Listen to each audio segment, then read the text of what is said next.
யாரெல்லாம் இவரை நினைக்கிறாரோ அங்கெல்லாம் பணம் பெருகுகிறது. சம்மர் ஹாலிடேஸ் வந்தாச்சு, நம்ம ஜிடி ஹாலிடேஸும் வந்தாச்சு. GT holidays, south India's number 1 travel brand.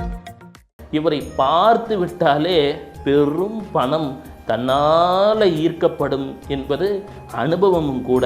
எப்பொழுது எண்ணம், சொல், செயல் எல்லாம் நன்மையாகி விடுகிறதோ, எல்லாரும் நல்லா இருக்கணும்னு நினைக்க துவங்குறீங்களோ, ஏதோ ஒரு வகையிலே ஆண்டவன் உதவ துவங்குவான். மகான்களுக்கோ பெரிய ஞானிகளுக்கோ செய்யக்கூடிய சிறு நன்மை என்பது பெரும் புண்ணியத்தை தந்துவிடும். இந்த மந்திரத்தை சொல்லுமா, இனி உன்னிடம் செல்வ வளம் பெருகும். நமூதாசோ பகவதோ அரஹதோ சமசம்புத்தாச. இதை தினமும் 3 முறையாவது சொல்லி வாழ்க்கையிலே அனைத்து நலமும் வளமும் பெருகும். SA College of Arts and Science, நல்லொழுக்கம் நிறைந்த நவீன கல்வி. More details sacas.ac.in. பக்தி கதைகள், பக்தி பாடல்கள் மற்றும் ஆன்மீக சொற்பொழிவுகள் மூலம் உங்கள் ஆன்மாவை தூய்மைப்படுத்துங்கள். இன்றைய ஆலய ஆப்பை டவுன்லோட் செய்யவும். வெள்ளை கொம்பன் விநாயகனது பேரொரு கருணையினாலே வாழ்க்கையிலே அனைத்து நலமும் வளமும் பெருகட்டும். என் வாழ்க்கையில் ஒரு அற்புதம் நிகழ்ந்தது. இனி உங்கள் வாழ்க்கையிலும் அந்த அற்புதம் நிகழப்போகிறது. ஒரு சூழலில் நான் ரொம்ப சோர்வாக இருந்தேன். எல்லாருக்குமே வாழ்க்கையில் ஏதோ ஒரு காரணங்களால் சில சமயங்களில் நம்ம தசாபுத்தி நமக்கு சரியில்லை என்று சொன்னாலோ, அல்லது கோச்சாரத்திலே ஏதேனும் ஒரு தடங்கல்கள் இருந்தாலோ அல்லாடி விடுகிறோம். எல்லார் வாழ்க்கையிலையும் அது உண்டு. ஞானியாக இருந்தாலும் சரி, சாதாரண நம்மை போன்ற மானுடர்களும் சரி, ஏதோ ஒரு வகையிலே கலங்கி விடுகின்றோம். அப்போ அந்த கலங்கி நிற்கக்கூடிய சூழலிலே நமக்கு கை கொடுத்து காப்பாற்றுகின்றேன் என்ற இந்த பிரபஞ்ச சக்தி ஏதோ ஒரு வகையிலே நம்மை வழிநடத்த துவங்கி விடுகிறது. ஆமாங்க, கேட்டுட்ருக்க உங்களையும் தான் வழி நடத்த போகுது. இப்போது என்னென்னா, நான் ஒரு சோர்வில் வண்டியில் பிரயாணம் செய்து கொண்டிருக்கிறேன் வெளிநாட்டிலே. அங்கே ஒரு சீன நண்பர், அவர் சொல்கிறார், ஐயா என்னங்கய்யா கவலையோடு இருக்கீங்களே அப்படின்னு. இல்லைப்பா, ஒரு பொருளாதாரத்திலே ஒரு மேம்பாடு வேண்டும், ஆரோக்கியத்திலே மேம்பாடு வேண்டும், நல்ல கல்வி வேண்டும் என்றெல்லாம் பல்வேறு தேடல்களும் எல்லாருக்கும் இருக்கிறதே, இதற்கெல்லாம் ஒரு தீர்வு என்று பேசிக்கொண்டிருக்கும்போது அவர் சொன்னார், ஆமாம் ஐயா, இதற்கு என்றே ஒரு கருணை வடிவம் இருக்கிறதே. உங்கள் தமிழ்நாட்டிலிருந்து வந்தவர் தானே அந்த அம்மா, தெரியாதா அப்படின்னார். அப்படிங்களா அப்படின்னு கேட்டேன். நமக்கு நல்ல விஷயங்கள் நமக்கு தாமதமாகத்தான் கிடைக்கின்றத, ஆனால் வந்த பிறகு வளம் பெருகிவிடுகிறது. நமது காஞ்சிபுரத்திலே சுவாதி என்ற ஒரு பகுதியிலே ஒரு 3000 வருடங்களுக்கு முன்னால் ஒரு குடும்பம் இருக்கிறது. அந்த கணவனும் மனைவியும் என்றும் எதிலும் அன்பு செலுத்தக்கூடியவர்கள். கடையில் தள்ளிவண்டியில் காய்கறி விற்றுட்டு போவாங்க, பழங்கள் விற்றுட்டு போவாங்க. அவங்களுக்கு ஒரு பெண் குழந்தை. இவங்களுக்கு சுபவதி அப்படின்னு பேர். என்னங்க பேர்? சுபவதி அப்படின்னு பேர். அந்த குழந்தை சின்ன வயசிலிருந்தே தானம் தர்மம் செய்வது, ஏழை எளியோர்களுக்கு உதவுவது, நல்லதை பேசுவது, நல்லதை கேட்பது போன்ற நற்பழக்கங்கள் நிரம்பி இருக்கின்றது. எப்பொழுது எண்ணம், சொல், செயல் எல்லாம் நன்மையாகி விடுகிறதோ, எல்லாரும் நல்லா இருக்கணும்னு நினைக்க துவங்குறீங்களோ, ஏதோ ஒரு வகையிலே ஆண்டவன் உதவ துவங்குவான். இப்போ ஒரு நாள் சுபவதியோட பெற்றோர் மனம் கலங்குகிறார்கள். சிறு குழந்தையை வைத்துட்டு இருக்கோம். வயசான காலத்தில் குழந்தை பிறந்துடுச்சு. நமக்கும் வயோதிகம் வந்துவிடும். நாம் உணவிற்கு என்ன செய்வோம், இருப்பிடத்திற்கு என்ன செய்வோம், வருமானத்துக்கு என்னப்பா செய்வோம், கவலையோடு இருக்காங்க. ஆனால் இத்தனை சூழலிலும் சுபவதிக்கு தானம் செய்வது, தர்மம் செய்வது, முதியோர்களை வணங்குவது போன்ற நற்பழக்கங்கள் நிரம்பி இருக்கிறது. ஒரு நாள் அந்த ஊருக்கு 2 அரஹந்தர்கள் வருகிறார்கள்.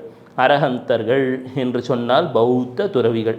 வந்ததுமே அம்மா அப்படின்னு உணவு கேட்கும் முன்னாலேயே அந்த குழந்தை 2 பழத்தை எடுத்து நீட்டுகிறது.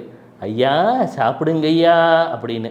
நாமளும் பார்க்குறோம் இல்லையா, சில வீடுகளுக்கு போனால் குழந்தைகள் வந்ததும் அழகாக தமிழிலே வணக்கம் என்று சொல்லும். பிறகு வாங்க அங்கிள் உக்காருங்க அப்படின்னும். அதுபோல் நல்ல குழந்தை அனுதினமும் அந்த பௌத்த துறவிகளுக்கு வேண்டி ஒரு 2 பழத்தை தருகிறது. நீங்கள் மகான்களுக்கோ பெரிய ஞானிகளுக்கோ செய்யக்கூடிய சிறு நன்மை என்பது பெரும் புண்ணியத்தை தந்துவிடும். அந்த ஊரிலே அந்த 2 துறவிகளும் சில வாரங்கள் தங்குகிறார்கள். பிறகு அந்த குழந்தையை கூப்பிடுறாங்க, ஒரு பெரிய ஒரு ஞானத்தை தருகிறார்கள். நமோ தாசோ பகவதோ அரஹதோ சம சம்புத்தாச. புத்தருடைய அரிய மந்திரம். இந்த மந்திரத்தை சொல்லி, அம்மா அனுதினமும் சுபவதி இந்த மந்திரத்தை சொல்லுமா, இனி உன்னிடம் செல்வ வளம் பெருகும், இதை தினமும் 3 முறையாவது சொல்லு, வாழ்க்கையிலே அனைத்து நலமும் வளமும் பெருகும் என்று சொல்லிவிடுகிறார்கள். குழந்தை அல்லவா, நல்லதை சொல்லி கொடுத்தா நல்லதை தான் பேசும். கிளிப்பிள்ளை போலத்தான் நாம தான் சொல்லித்தரணும். உடனே குழந்தை சொல்கிறது, நமோ தாசோ பகவதோ அரஹதோ சம சம்புத்தாச. குழந்தைக்கு சொல்லி கொடுத்தா அம்மா அப்பா என்ன பண்ணுவாங்க, அவங்களும் மீண்டும் அதையே சொல்கிறார்கள். ஆமாம், ஊரெங்கும் பிரார்த்தனைகள் ஆரம்பிக்கிறாங்க, தியானம் பண்ணுறாங்க. இந்த தியானம் தவம் தர்மம் எல்லாம் பெருக துவங்குகிறது. அந்த பெரியவர்கள் ஆசீர்வாதம் செய்துவிட்டு, இனி நீ எங்கே இருக்கிறாயோ அங்கெல்லாம் செல்வம் பெருகும், யாரெல்லாம் உன்னை நினைக்கிறார்களோ அங்கே செல்வம் பெருகுன்றாங்க. பழங்காலத்தில் பெண் அப்படின்னா என்னங்க வார்த்தை, நங்கை அப்படின்னு சொல்லுவோம், மனசில் வச்சுக்கோங்க.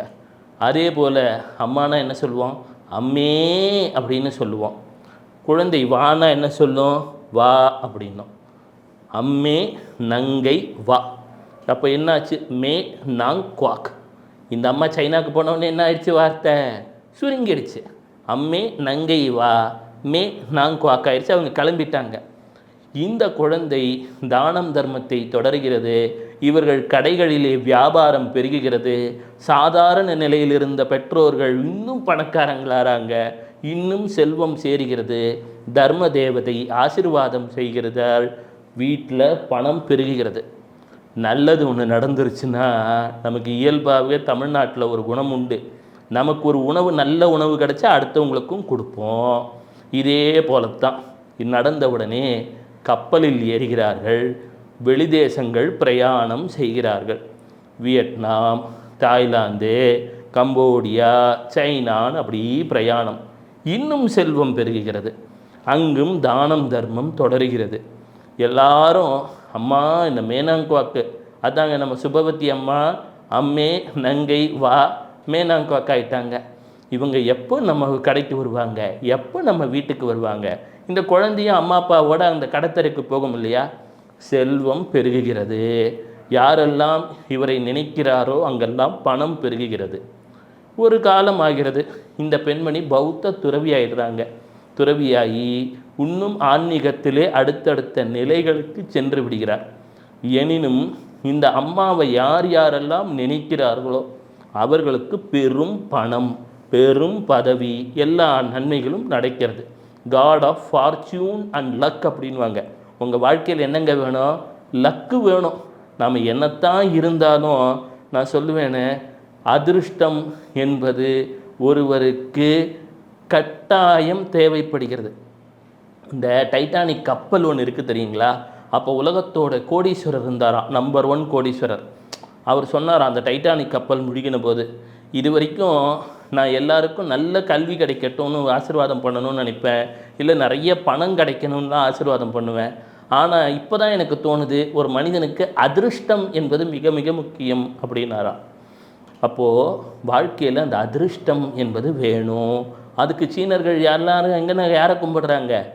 மே நாங் குவாக். இப்போ காமிச்சேன் இல்லைங்களா, கூகுள் பண்ணால் வந்துடும். மே நாங் குவாக். இந்த அம்மா ஒரு கையால் இப்படி வா வா அப்படின்ற மாதிரி இருக்கும். ஏன்னா இந்த அம்மா தான் எல்லாரையும் வரவழைச்சு உணவெல்லாம் கொடுத்தாங்களே, அன்னதானம் பண்ணாங்களே. அன்னதானம் செய்தால் அவ்வளவு புண்ணியம். அப்போது இந்த அம்மா இப்படி கையை வச்சுருப்பாங்க, நல்ல பட்டாடை உடுத்தி இருப்பார்கள், ஒரு குழந்தை போல இருப்பார்கள். இவரை பார்த்து விட்டாலே பெரும் பணம் தன்னால் ஈர்க்கப்படும் என்பது அனுபவமும் கூட. சரி, இந்த அம்மா மேனாங்குவாக்குக்கு நான் எங்கென்ன பண்ணுறது? புகைப்படத்தை கூகுள் செய்தால் தரவிறக்கம் செய்துவிடலாம். என்ன மந்திரம் சொல்கிறது? அந்த அம்மாவே தமிழ் தானே பேசினாங்க. தமிழ்லையே உங்கள் பெயரை சொல்லி உங்கள் தேவைகளை தெளிவாக சொல்லணும். இது ஒரு கோரிக்கை. எப்படின்னா, இப்போ நீங்கள் இருக்கீங்க, எனக்கு இது வேணும் அப்படின்னா, என் பெயர் பவானி ஆனந்து, எனக்கு வியாபாரத்திலே இது நடக்க வேண்டும் என்று நாம் வழிபடணும். இந்த அம்மாவை எங்கே வேணால் வைக்கலாம். இந்த அம்மாவிற்கு என்ன பழங்கள் வைக்கலாம்? சிகப்பு நிற பழங்கள். சிகப்பு நிறத்திலே ஏதேனும் ஒரு சின்ன ஒரு ஜூஸோ இல்லைன்னா 2 ஃப்ரூட்ஸோ அல்லது 2 மிட்டாயோ வச்சு அனைவருக்கும் பகிர்ந்து கொடுக்கணும். ஏன்னா இந்த அம்மா எதுக்கு ஃபேமஸ்ஸு? அன்னதானம் செய்தவர். அப்போது இந்த அம்மாவை நினைத்து யாருக்கானும் பகிர்ந்து கொடுக்கலாம், நாமளே இது பண்ணலாம். எப்பேற்பட்ட பொருளாதார கஷ்டமாக இருந்தாலும் சரி, அவ்வப்போதும் இயன்றால் ஊதுபத்தி காட்டலாம். நம்ம மகாலட்சுமி வழிபாடு தாங்க. ஆனால் எப்பெல்லாம் இந்த அம்மா மேனாங்குவாக்க நீங்கள் நினைக்கிறீங்களோ, இப்போ இங்கே நினைக்க வச்சுட்டாங்கல்ல, உங்கள் வாழ்க்கையில் பெரும் செல்வம் சேரப்போகிறது என்பது பொருள். உங்கள் ராசி தசா புத்தி எது எப்படி இருந்தாலும் சரி, வாழ்க்கையிலே பொருளாதாரத்திலே ஒரு பெரும் சக்தியை இந்த அம்மா தந்து விடுவார். சிவ சிவ. சம்மர் ஹாலிடேஸ் வந்தாச்சு, நம்ம ஜிடி ஹாலிடேஸும் வந்தாச்சு. GT holidays, south India's #1 SA College of Arts and Science. நல்லொழுக்கம் நிறைந்த நவீன கல்வி. More details sacas.ac.in. மந்திரங்கள், பக்தி கதைகள், வேதங்கள், பக்தி பாடல்கள் மற்றும் ஆன்மீக சொற்பொழிவுகள் மூலம் உங்கள் ஆன்மாவை புனிதப்படுத்துங்கள். இன்றே ஆலயா ஆப்பை டவுன்லோட் செய்யவும். இப்போது ஆப் ஸ்டோர் மற்றும் பிளே ஸ்டோரில் அவைலபிளாக உள்ளது.